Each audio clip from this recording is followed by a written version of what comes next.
राहुल महाजन जी। राधा वल्लभ श्री हरिवंश। राधा वल्लभ श्री हरिवंश महाराज जी, आपके चरणों में कोटि कोटि प्रणाम। महाराज जी, मुझे श्री जी की कृपा से आपसे शरणागत मंत्र मिला है। उस दिन से मैं गुरु आज्ञा में चल रहा हूँ। महाराज जी, मैं अपना हर दिन अपना आखिरी दिन समझकर जीता हूँ। महाराज जी, जब इस शरीर की मृत्यु आएगी तो अगर उस समय अचेतन अवस्था में हुआ तो नाम जप के बल से क्या मुझे राधा रानी मिल जाएंगी? इसका प्रश्न है आपका।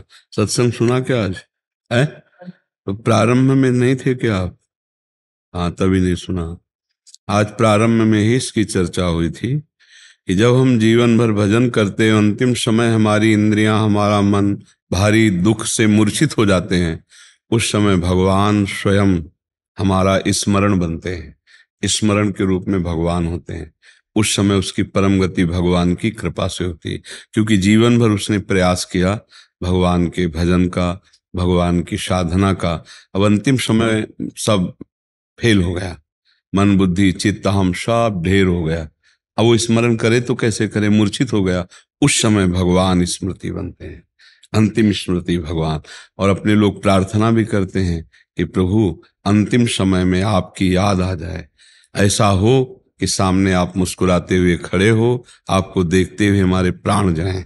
तो हम प्रार्थना करते हैं, और वैसे भगवान का सिद्धांत भी है कि जो जीवन भर भजन करता है उसका अंतिम स्मरण भगवान बनते हैं। उस समय भगवान स्मरण बनते हैं। और जो पाप कर्म करते रहते हैं उनका अंतिम स्मरण वही बनता है जो अगली योनि होनी होती है। जैसे उनको सुअर बनना है, कुत्ता बनना है, या जो भी बनना है, उनके चिंतन में वही आ जाएगा। तो शरीर छूटा, वो आखिरी समय समझो जैसे फोटो खींचने वाला, कि आप जैसे किए हो वैसे फोटो आ जाएगी। तो अंतिम समय वही चिंतन आएगा जो जीवन भर किए हो, उसके परिणाम रूप।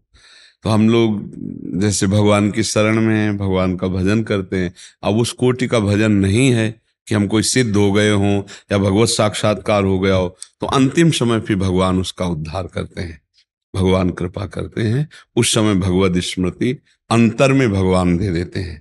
ये शास्त्रों में भी लिखा है, संतों से भी सुना है, और हृदय में विश्वास भी ऐसा ही है। कई ऐसे दृश्य देखे जिनके द्वारा भगवान उनको परम पद प्रदान किए। जैसे अंतिम समय है, हम पहुंच गए कि भाई राधा राधा राधा, या अभी कुछ ही समय पहले राधा राधा राधा राधा, और उसका शरीर छूटा। तो राधा राधा के प्रभाव से पता हमें चल गया कि वो भगवान को प्राप्त हुआ, क्योंकि अंतिम समय सुना और गुनगुनाया और प्राण छूट गए, वो भगवान को प्राप्त हो गया। जैसे अंतिम समय नारायण पुकारा ना बच्चे को, बच्चे के लिए अजामिल, उसे भगवत प्राप्ति हो गई। तो हम इसीलिए रात दिन भजन करते हैं कि भगवान कृपा करें, अंतिम समय हमारा भजन बन जाए, भगवान की स्मृति आ जाए। तो हमें डरना नहीं है, हमें विश्वास करना है कि हमारा कल्याण निश्चित हो जाएगा। ठीक है महाराज जी, जैसे सारा राधा रानी की याद में सारा सारा दिन निकल जाता है, आंसू में रोते हुए निकल जाता है सारा सारा दिन। तो इसमें तो बड़ी कृपा है, इसको तो छुपाओ, किसी से कहना नहीं। अगर हमारे कहने का भाव बना रहेगा तो सब बंद हो जाएगा। अहंकार जहां आ गया तो किया कराया सब भजन रुक जाता है। ये तो कृपा है, चुप रहो। कोई पूछे भी कि प्रभु के लिए रो रहे हो क्या, तो नहीं, हमें थोड़ा परेशानी है। किसी को ये थोड़ी बताया जाता है कि हम भगवान के लिए रो रहे हैं, ये प्रेम के आंसू प्रभु के, ऐसा नहीं। गुप्त रखो और खूब कार्य करो। जो संसार के तुम्हें कर्तव्य कर्म मिले, भजन के बहाने उनको छोड़ना मत कि हमारा भजन में मन लगता है अब हम ये काम नहीं करेंगे, ऐसा नहीं। सब कार्य करना चाहिए।